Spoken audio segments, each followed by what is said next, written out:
तो hello everyone, welcome back to my channel. तो उसी के आगे का वीडियो है। जैसे कि दुर्गा अष्टमी के दिन हम लोग हॉस्पिटल आ गए थे और उसके बाद मेरा जो ऑपरेशन का प्रोसीजर वगैरह है वो स्टार्ट होने से पहले मुझे डॉक्टर को दिखाना था और कमरा हमें लेना था प्राइवेट रूम। तो कुछ इस तरीके का है, करुणाशय अस्पताल है सुल्तानपुर में, वहाँ पे ये है एसी रूम, प्राइवेट रूम, जिसमें आपको एक अलमारी मिलता है जिसमें आप सारे सामान वगैरह रख सकते हैं। अगर आप यूपी सुल्तानपुर से हैं तो काफ़ी बजट में ये आपको प्राइवेट रूम पड़ जाता है। 1300 रुपये का पर डे चार्ज है इस रूम का।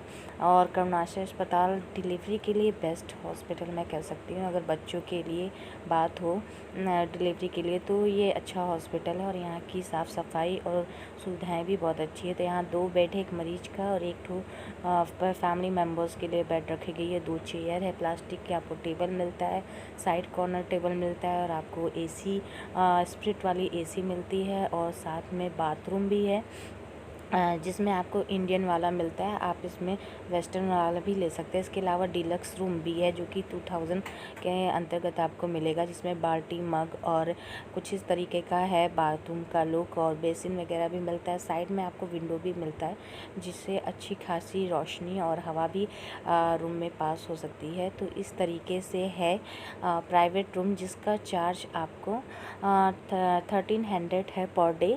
और करुणाशय अस्पताल यूपी सुल्तानपुर का मैं आपको बता रही हूँ यहाँ पे। तो बस फिर हमें लेबर रूम में ले जा चुके थे।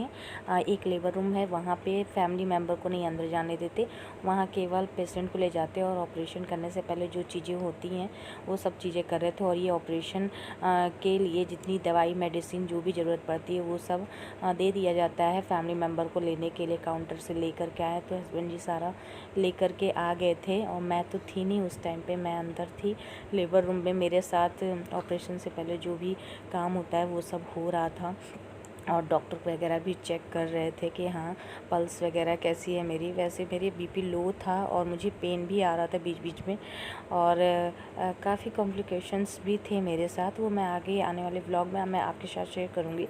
जैसा कि आप जानते हैं मेरी तीसरी डिलीवरी है ये, और मेरा सी सेक्शन ऑपरेशन से ही हो रहा है डिलीवरी, और तीसरा बेबी है जो कि ट्विंस है। तो लेबर रूम में जो होता है ना, वहाँ पे फैमिली मेम्बर को नहीं जाने देते, बट उससे पहले यहाँ प्राइवेट रूम में मुझे चेक कर रहे थे, ड्रेस वगैरह दे रहे थे कि हाँ चेंज कर लें। तो बस यहाँ पे मैं आई हुई थी, डॉक्टर लोग थे सारे चेक कर रहे थे। उसके बाद मुझे लेबर रूम में ले जाएंगे। आई थिंक मुझे थोड़ा थोड़ा वो लेबर पेन भी आप कह सकते हैं वो हो रहा था। उसके बाद लेबर रूम में ले गए और ऑपरेशन ले जाने से पहले एक बार फैमिली मेम्बर से मिलने के लिए लास्ट टाइम पे मैंने रिक्वेस्ट की थी तो सबको अंदर बुलाए थे, तो सब आए थे। उस समय बहुत ज़्यादा मैं इमोशनली हो गई थी। मैं अपने बच्चों के, अपने परिवार के बारे में सोच रही थी। और तीसरा ऑपरेशन, डर तो लगता ही है। तो इस समय ये रिकॉर्डिंग मेरी सिस्टर कर रही थी बट अच्छे से हो नहीं पा रहा था क्योंकि वहाँ पे अंदर साइड रिकॉर्डिंग अलाउ नहीं था। वैसे तो मिलाया नहीं जाता, अंदर ही अंदर ऑपरेशन थिएटर में ले चले जाते और फैमिली मेम्बर को कह देते वहाँ आ जाएं। बट मैंने रिक्वेस्ट की थी वहाँ के स्टाफ से, तो लास्ट टाइम पे मुझे मेरी फैमिली से मिलाया गया। भैया और मेरी सिस्टर थी और ससुराल की अम्मा लोग, सब लोग थे वहाँ पे। और उनको देख के मैं इतना ज़्यादा इमोशनली हो गई थी, इतना ज़्यादा रोना आ रहा था कि पूछिए मत। वो क्षण कैसा था मैं क्या बताऊँ। तो यहाँ मुझे ले जा रहे थे ऑपरेशन थिएटर में। परेशान मत होइए ज़्यादा, ठीक है? क्या हुआ? चलो रोने से बढ़िया है, समझी? चलो जाओ। हाँ हाँ बेटा चलो, चलो सब बढ़िया है, सब कुछ है अच्छे से काम करो।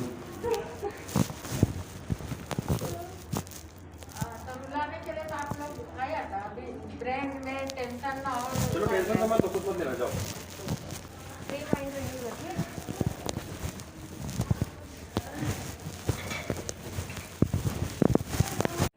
तो काफ़ी ज़्यादा मैं इमोशनली हो गई थी भैया को, सिस्टर को और अपने बच्चों को देखने के लिए। सबको मिलने नहीं दिया गया, केवल 5 मिनट से भी कम, 2 से 3 मिनट बस मुझे मिलने दिया गया ऑपरेशन से पहले। उसके बाद मुझे अंदर ही अंदर ऑपरेशन थिएटर की तरफ ले गए और भैया लोगों को बोल दिए थे। हस्बैंड जी भी थे वहाँ पर, हस्बैंड जी को भी देख के बहुत रोना आ रहा था। तो बहुत ज़्यादा डर लग रहा था, मैं बता नहीं सकती कितना ज़्यादा डर लग रहा था। तो इन लोगों को बाहर साइड से बोल दिया गया था कि आप ऑपरेशन थिएटर के पास पहुँचिए। तो सभी लोग ऊपर साइड जा रहे थे जहाँ पे ऑपरेशन होने वाला था मेरा, और मेरे को ऑलरेडी ऑपरेशन थिएटर में ले चले गए थे। बहुत ज़्यादा डर लग रहा था। डर इस चीज़ का नहीं था, तीसरा ऑपरेशन था और होता नहीं, मन में घबराहट होती है। पता था ऑपरेशन से ही होगा, बट हो जाता है ना, हम अपने इमोशन को रोक नहीं पाते हैं और वो बह जाते, वही वाला हाल था। पता नहीं ये पल हो या ना हो, बहुत सी चीज़ें अंदर चल रही थी उस वजह से। तो बस फाइनली भैया और हस्बैंड जी और मेरी सिस्टर रिकॉर्डिंग कर रही थी, सब लोग पहुंच गए थे और अम्मा लोग भी आ रही थी, रास्ते में थी। बस अंदर मेरा ऑपरेशन स्टार्ट हो गया और सब बाहर बहुत ही ज़्यादा सीरियस होकर के बैठे हुए थे। दिल धक धक कर रहा था, वो वाला था। और सामने ऑपरेशन थिएटर था, उस पर लाइट जल रही थी। हस्बैंड जी को इस तरह मैंने जब देखा ना, तो मेरी आंखों से अपने आप मतलब आंसू गिरने लगे। मतलब होता नहीं है, एकदम टेंशन वाला माहौल था। हम लोग यहाँ पे आ गए हैं, जैसा कि आप देख रहे हैं कि बस दीदी का ऑपरेशन होने वाला है। बहुत डर लग रहा है, चलिए चलते हैं। तो बहुत सी कॉम्प्लिकेशंस हो रहे थे और ऑपरेशन हो रहा था अंदर। बाहर बहुत ज़्यादा ही गंभीर वाला सिचुएशन चल रहा था। बस बेबी को लेके आ गए बाहर साइड और सबके चेहरे पे खुशी आ गई। खुशी तो थी, बट हस्बैंड जी के दिल की धड़कनें भी तेज़ थी। वो कह रहे थे कि उस टाइम बोल रहे थे, मैं डॉक्टर से पूछ रहा था कि अंबिका कैसी, ठीक है कि नहीं है, मेरे बारे में पूछ रहे थे। वो कह भी रहे थे अगर ऐसा कुछ होता तो मैं तुम्हें ही पूछता, और मैं तुरंत बच्चों को ना देखते हुए मैंने पहले तुम्हारे बारे में पूछा। और वहाँ पे मेरी सिस्टर वगैरह भी थे, सब कह रहे थे हाँ कि जीजू आपके बारे में पूछ रहे थे, दीदी आपके बारे में बहुत चिंता कर रहे थे। और बच्चों को देखने के बाद तो खुशी अलग ही होती है। तो बस वहाँ से निकल गए और बच्चों के डॉक्टर लेकर के बच्चे को लेके निकल गए, क्योंकि कुछ बच्चों के साथ कॉम्प्लिकेशंस था। वो क्या था मैं आगे बताऊंगी। और उसके बाद फिर तो जो साइन वगैरह होता है, वो सब प्रोसीजर जो होता है ना, कि अभी मुझे नहीं निकाला गया था वहाँ, तो सब वहीं पे वेट कर रहे थे और कागजी कार्रवाई चल रही थी। काफ़ी ऐसी चीज़ें हुई जो कि हम लोगों के लिए सरप्राइज़ भी था और सबकी आंखों में खुशी के आंसू भी थे। और बस ये हुआ कि हाँ, मेरे बारे में जान के कि हाँ मैं ठीक, क्योंकि कुछ कॉम्प्लिकेशंस हो गए थे मेरे साथ। वो क्या थे मैं बताऊंगी आगे। तो बस इस तरीके से हुआ। उसके बाद मुझे ऑपरेशन थिएटर से निकाल करके डायरेक्ट आईसीयू में शिफ्ट किया जा रहा था, जो कि 24 आवर के लिए मुझे आईसीयू में रखा जा रहा था। वो क्या था रीज़न, वो मैं आगे आपको ज़रूर बताऊंगी। काफ़ी चीज़ें हो रही थी और 24 आवर के लिए मुझे और मेरे बच्चे दोनों को आईसीयू में रख दिया गया था, जिसमें से एक बच्चे को दिक्कत हो गई थी, एक सांस लेने में थोड़ी सी बच्चे को दिक्कत हो रही थी। इस वजह से एक बच्चे को भी आईसीयू में रखा गया था और दूसरे वाले को भी रखा गया था 24 आवर के लिए, मुझे भी। तो ये था मेरा birth vlog part 1 and part 2। इसके बाद वाले व्लॉग में मैं आपके साथ शेयर करूँगी। तो ये था कुछ जर्नी मेरी ऑपरेशन के टाइम की, कि किस तरीके से ऑपरेशन हुआ और बेबीज़ आ गए अच्छे से, और क्या हुए हैं मुझे, वो भी मैं नेक्स्ट व्लॉग में आपके साथ शेयर करूँगी। तो चलिए इसी के साथ इस वीडियो को यही पेड करते हैं और मिलते हैं आपसे नेक्स्ट वीडियो में।